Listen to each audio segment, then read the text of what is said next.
Di sebuah danau, orang-orang tengah menjalankan aktivitasnya seperti biasa.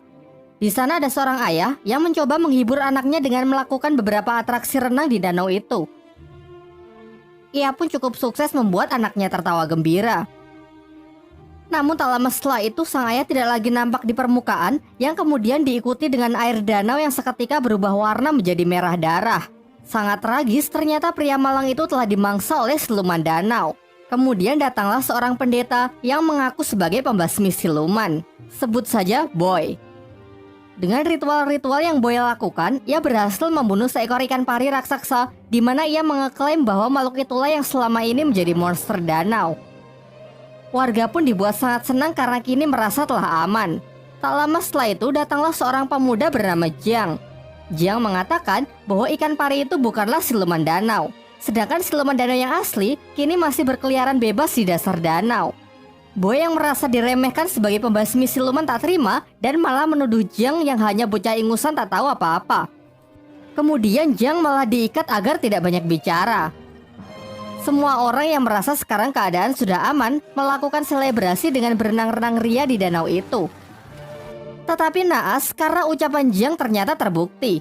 Ada makhluk buas yang mendekat, sayangnya Jiang yang diikat pun tak bisa bertindak dan tak ada orang yang peduli dengan peringatannya.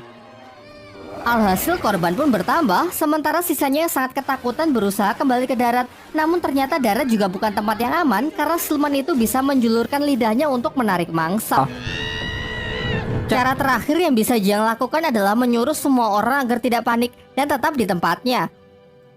Terbukti hal ini cukup efektif, tetapi kemudian seorang anak mengacaukannya karena ketakutan berlari mencari ibunya.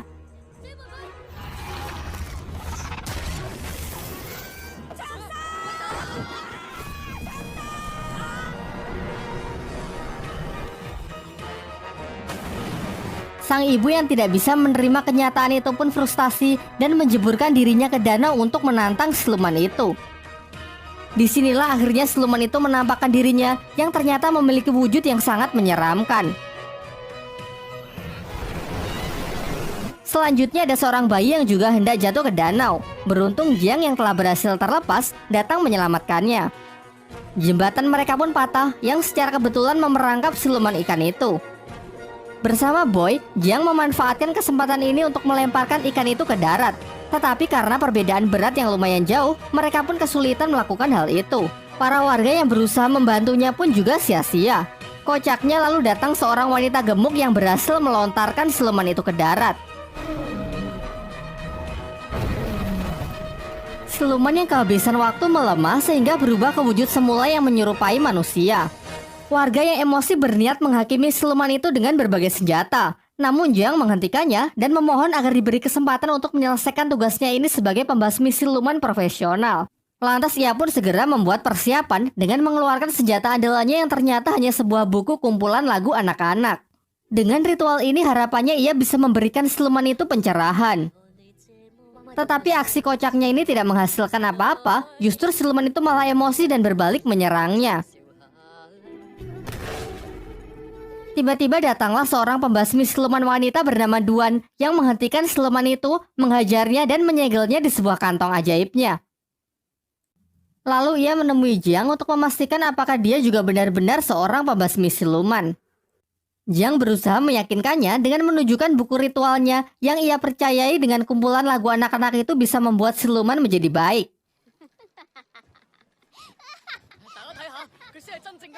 Jiang yang merasa sedih dan kecewa pergi menemui gurunya untuk menceritakan kegagalannya hari ini. Sang guru lalu menjelaskan bahwa siluman sungai yang baru saja ia hadapi dulunya adalah seorang manusia yang baik. Pada suatu hari ia menyelamatkan seorang anak di sungai, tetapi warga salah sangka dengan mengiranya adalah seorang penculik. Lantas mereka pun membunuhnya dan membuang jasadnya ke sungai sebagai makanan ikan. Tumbuh kebencian yang sangat besar di dalam jiwanya sehingga ia berubah menjadi siluman untuk menuntut balas. Di sini Jiang mulai ragu dengan kemanjuran buku lagu anak yang diajarkan oleh gurunya itu. Bukankah lebih efektif jika ia membasmi siluman itu seperti pembasmi siluman yang lain? Sang guru lalu menjawabnya bahwa membunuh bukanlah cara yang baik. Menghilangkan sifat jahat dan memelihara kebaikan adalah cara terbaik yang bisa dilakukan. Lalu ia juga kembali menyemangati Jiang yang terlihat telah frustasi.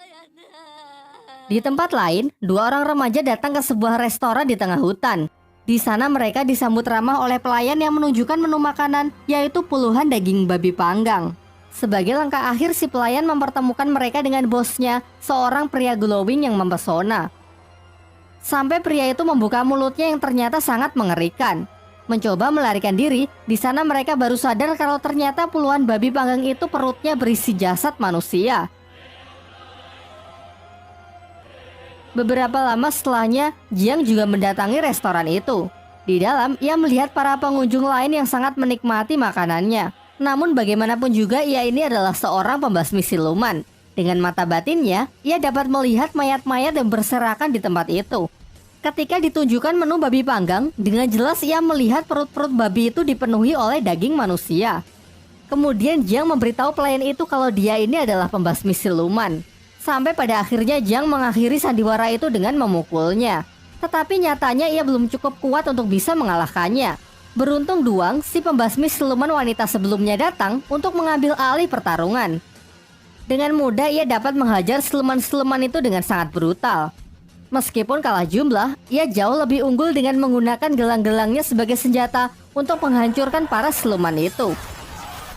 Ternyata siluman-siluman itu hanyalah pemanasan. Sekarang tibalah akhirnya ia berhadapan dengan sang bos yang mampu mengimbanginya. Beberapa kali terkena serangan membuat siluman itu menampakkan wujud aslinya yang ternyata adalah jelmaan dari siluman babi hutan. Siluman ini pun tak mau kalah, ia pun mengeluarkan senjata andalannya yang mampu melukai Duan.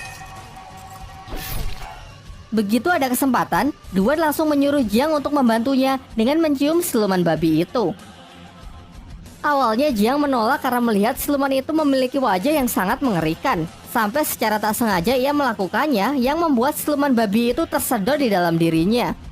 Duan kemudian menciumnya sehingga siluman ini kini beralih di tubuh Duan. Terakhir ia memasukkan siluman itu ke kantong ajaibnya. Namun sayangnya siluman itu sangat kuat sehingga kantong andalannya itu pun hancur dibuatnya. Melihat situasi yang semakin mengkhawatirkan, mereka pun kabur meninggalkan tempat itu yang runtuh.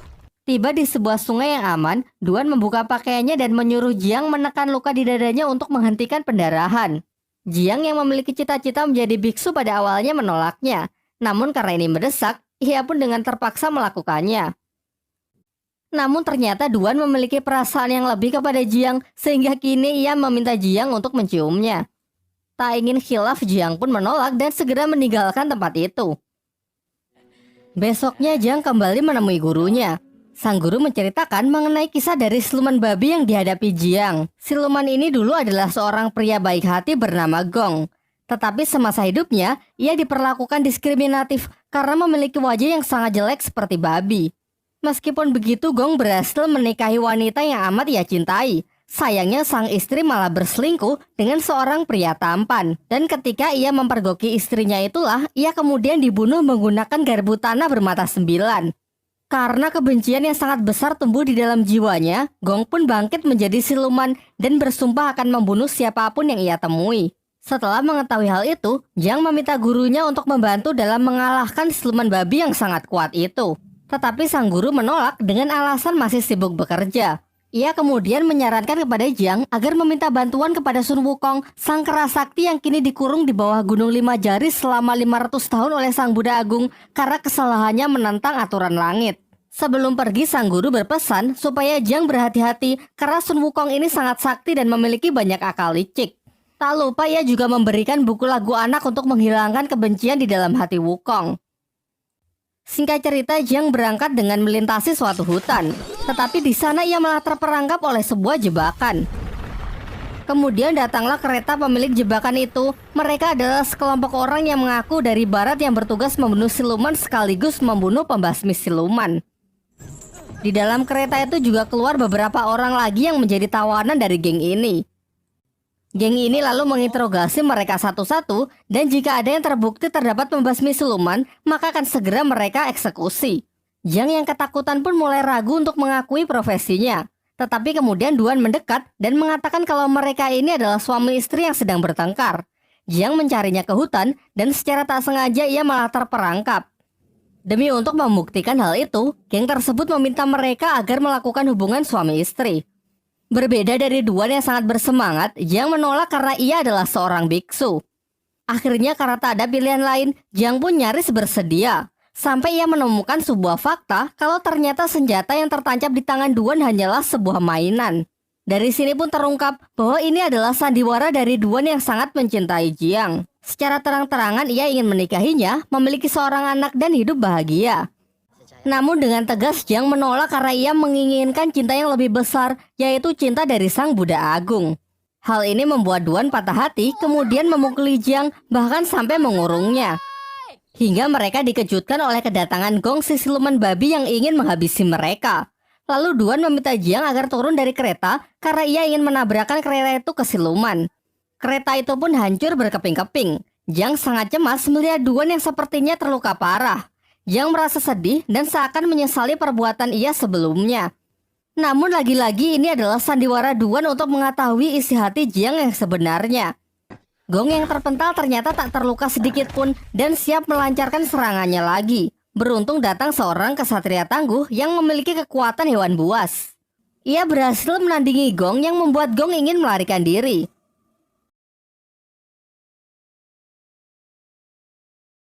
Nampaknya mereka berdua ini tidak saling menyukai satu sama lain. Datang lagi kesatria pedang yang menyemarakan perselisihan mereka.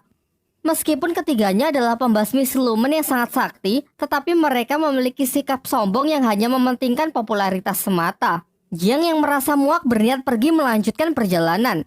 Kemudian Duan meminta agar diizinkan menemaninya, tetapi dengan tegas Jiang menolak dan malah menyalahkan Duan karena sudah menghambat perjalanannya. Duan yang merasa emosi merobek-robek buku lagu anak milik Jiang dan kemudian memukulinya. Tetapi itu tak mengubah sedikitpun pendiriannya sehingga ia tetap pergi. Singkat cerita, setelah melalui perjalanan yang lumayan sulit, tibalah Jiang di Gunung Lima Jari. Ia sangat yakin karena di sana terdapat patung Buddha Agung yang seperti dijelaskan oleh gurunya. Lalu dengan susah payah ia pun memanjat tebing yang curam itu hingga tiba di puncak. Suatu tempat indah yang dipenuhi oleh bunga teratai. Dari sekian banyaknya bunga, hanya satu yang memiliki warna berbeda dan dugaannya tepat bahwa ternyata itu adalah tempat di mana Sun Wukong dikurung. Berbeda dengan apa yang digambarkan gurunya, di sini Wukong bersikap sangat ramah kepada Jiang. Ia mengatakan kalau kebencian di dalam hatinya sudah lama hilang dan hanya menyisakan kebaikan dan keindahan.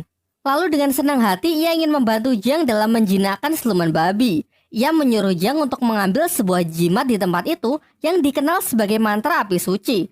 Dengan benda itu, ia dapat menjinakkan siluman babi.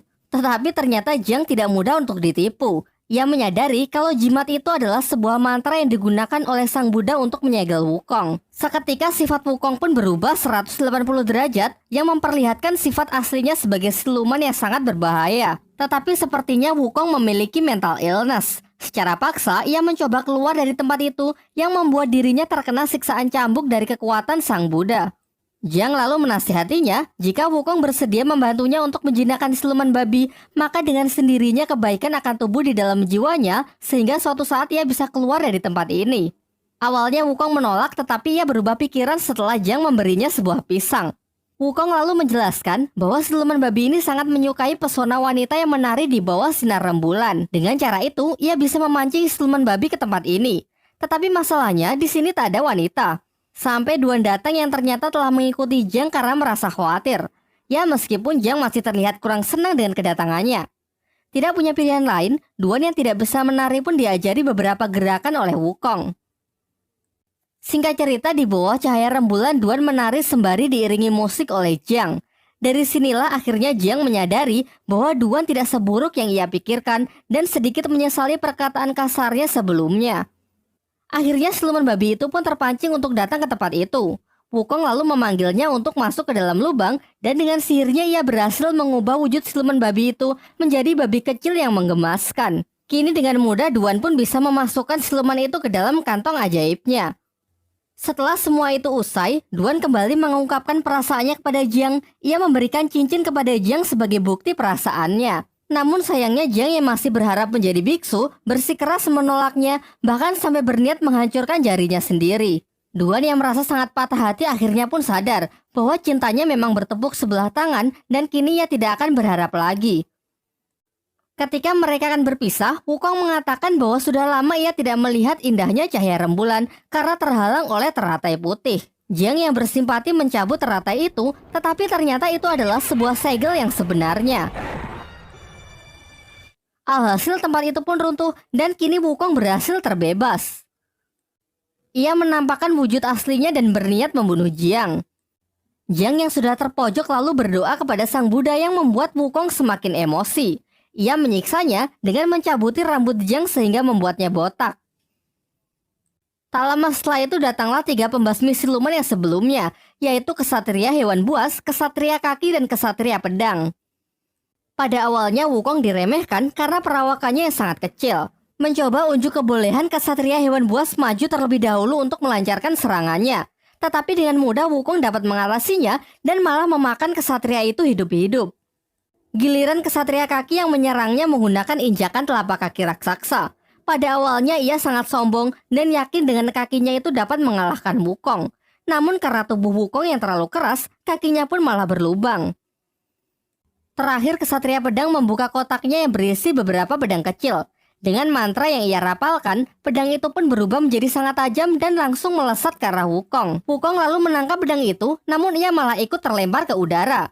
Kesatria Pedang memanfaatkan kesempatan ini untuk mengeluarkan seluruh pedangnya dan menyerangnya secara bertubi-tubi. Lagi-lagi Wukong lebih unggul dengan bisa menghindari semua serangan itu. Lalu Kesatria menyatukan seluruh pedangnya untuk melancarkan serangan pamungkasnya. Meskipun Wukong gagal menangkisnya menggunakan Toya Sakti, tetapi dengan tubuhnya yang sangat keras pedang itu pun malah hancur berkeping-keping. Kemudian Wukong mendekat dan langsung membakar para pembasmi siluman itu hingga hancur menjadi debu. Kini tersisa Jiang sendirian yang akan dihabisi oleh Wukong. Tetapi kemudian Duan datang dan langsung menantang Wukong.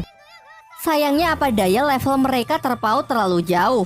Duan menerima serangan fatal dari Wukong yang membuatnya harus meregang nyawa. Di saat-saat terakhirnya, Duan mengatakan bahwa ia benar-benar tulus mencintai Jiang. Jiang membalasnya dengan mengatakan bahwa sebenarnya ia juga sudah lama jatuh cinta kepada Duan. Terakhir Jiang mengabulkan keinginan yang selalu diminta oleh Duan, yaitu melakukan sebuah ciuman. Di sampingnya, Jiang melihat buku lagu anak-anak miliknya yang ternyata sudah Duan perbaiki. Jiang lalu membacanya dan seketika seluruh lukanya pun sembuh serta ia diselimuti oleh cahaya Sang Buddha. Dengan doa yang ia panjatkan, patung Sang Buddha pun bangkit kembali. Tetapi Wukong yang sangat emosi segera menghancurkan patung itu dengan hanya sekali pukulan.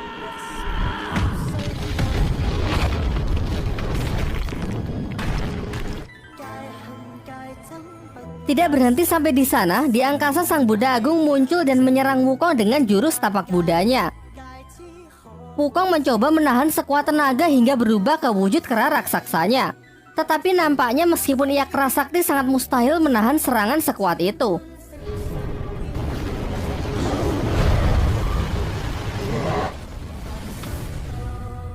Tiba-tiba Sin beralih ke sebuah padang rumput yang memperlihatkan Wukong sangat trauma dengan apa yang baru saja ia alami. Kemudian Jiang datang untuk menenangkannya sekaligus mengangkatnya sebagai murid. Serta ia memberikan gelang peninggalan Duan yang ia rubah menjadi sebuah mahkota. Singkat cerita, Guru Jiang memberikan sebuah tugas agar Jiang melakukan perjalanan spiritual untuk mengambil kitab suci di wilayah barat demi membebaskan umat manusia dari penderitaan. Namun karena perjalanan itu sangat berbahaya, dipenuhi rintangan dan hambatan sehingga Jiang harus ditemani oleh 3 muridnya, yaitu siluman ikan, Wukong, dan siluman babi. Tamat.